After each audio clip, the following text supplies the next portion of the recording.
Halo, jumpa lagi sahabat Soekarnois dengan saya Rosso Daras di channel kesukaan Anda semua, Bung Karno The Other Stories.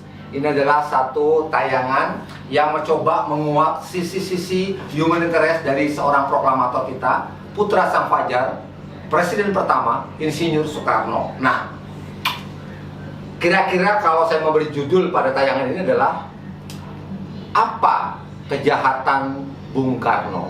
Nah, ini dia.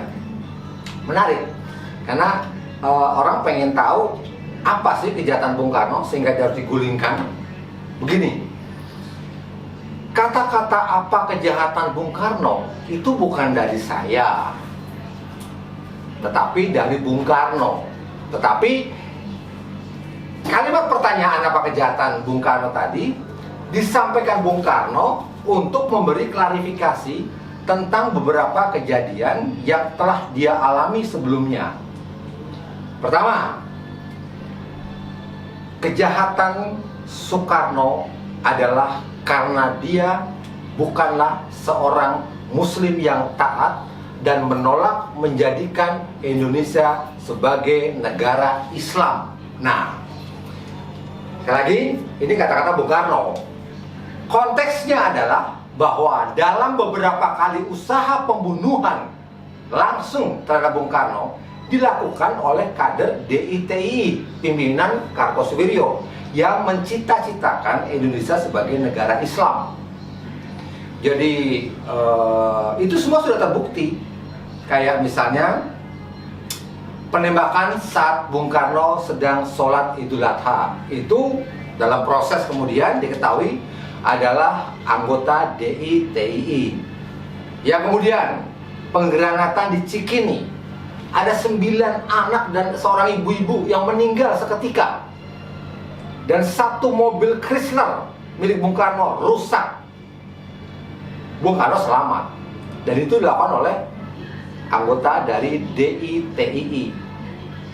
Nah, dalam bukunya Bung Karno mengatakan melihat nyawa anak-anak mati sia-sia, maka dia yang semula ragu-ragu menaikkan hukuman mati kepada Kartosuwiryo, sejak peristiwa itu dia dengan tegap menandatangani vonis eksekusi hukuman mati terhadap Kartosuwiryo, sekalipun dia katakan dalam suasana hati yang remuk. Betapa tidak, Kartosuwiryo adalah sahabat Soekarno sejak dia indekos sama-sama di rumah gurunya Kartosuwiryo, di rumah gurunya Cokroaminoto di Gang Penelek, Surabaya.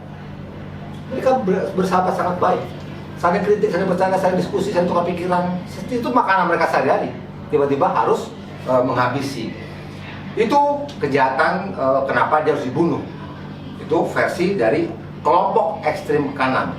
Nah, sebaliknya, kejahatan Soekarno, tanda kutip, yang lain adalah dia anti neokolonialisme, imperialisme. Nah, itulah kata-kata seperti go to hell with your aid segala macam. Dia menentang sama sekali, dan Amerika sangat membenci. Beberapa kali usaha pembunuhan terhadap Soekarno juga didalangi oleh CIA. Ini dokumen-dokumen Gilchrist dan lain-lainnya sudah membuktikan itu. Dan terhadap ini semua, suatu hari saya bertemu dengan mantan Menteri Transmigrasi dan Koperasi, Muhammad Ahadi. Beliau sudah wafat tahun 2016. Beliau mengatakan, seorang kepala negara, seorang presiden yang bekerja untuk dan atas nama rakyatnya pasti akan banyak musuhnya.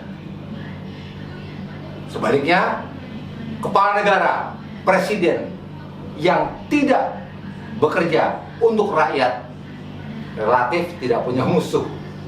Nah, sahabat Soekarnois, Anda bisa memaknai sendiri apa yang dimaksud oleh Soekarno dalam kalimat tersebut. Itulah yang menggambarkan semua alasan kenapa Bung Karno dianggap sebagai penjahat, baik oleh ekstrem kanan, ekstrem kiri, bahkan oleh para kalangan dunia kapitalis. Ini satu penggal kisah lain dari seorang Bung Karno yang sahabat Soekarnois rasanya tidak rugi untuk mengetahui, lalu kemudian kita mengambil kesimpulan serta inspirasi atau makna yang tersirat dari kisah tersebut untuk kita jadikan sebagai sebuah kebijaksanaan dalam kita menjalani hidup hari ini dan yang akan datang.